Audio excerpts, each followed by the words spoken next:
Hey folks, what is up? This is Muhammad Ali and you're watching Economics Heaven. तो हम वापस आ गए हैं अपने एक नए टर्म के साथ जो आज हम सीखेंगे और वो टर्म है आपका लाइबिलिटीज। चलिए आज हम समझते हैं कि ये लाइबिलिटीज क्या होती है।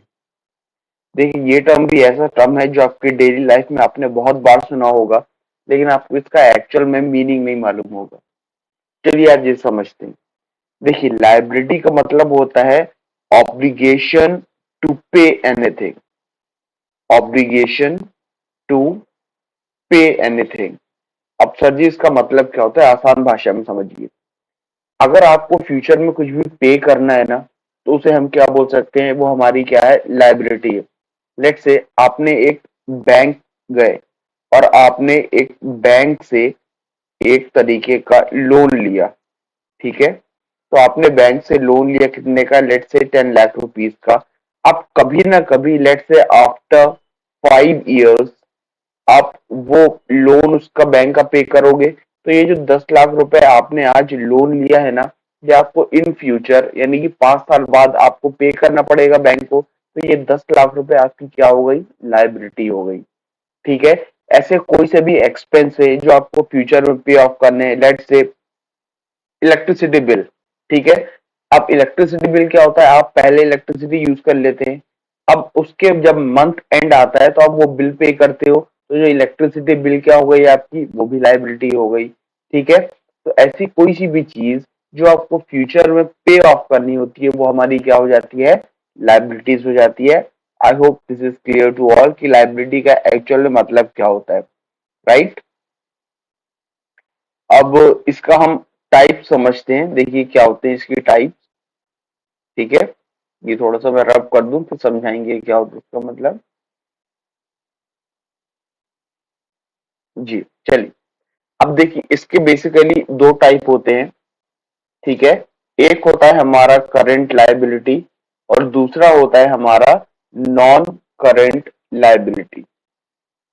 अब एक एक करके समझते हैं। पहले समझते हैं करंट लायबिलिटी क्या होता है। देखिए करंट लायबिलिटी का मतलब होता है जो आपको 1 साल के अंदर अंदर पे ऑफ करनी है, यानी कि with in less than 1 year. Less than 1 year जो आपको पे ऑफ करनी है उसे हम क्या बोलते हैं, करंट लायबिलिटी बोलते हैं।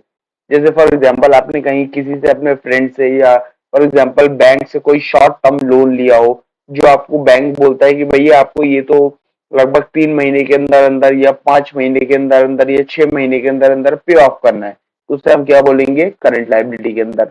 या फिर आपने कोई बैंक ओवरड्राफ्ट, ये समझेंगे क्या होता है।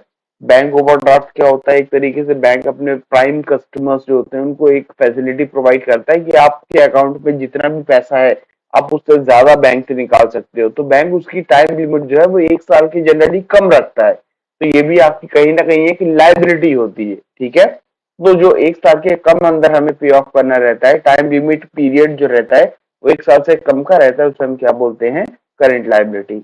वही नॉन करंट लायबिलिटी क्या होती है, इसका जो टाइम पीरियड रहता है पेइंग ऑफ का, वो रहता है more than 1 year. More than 1 year.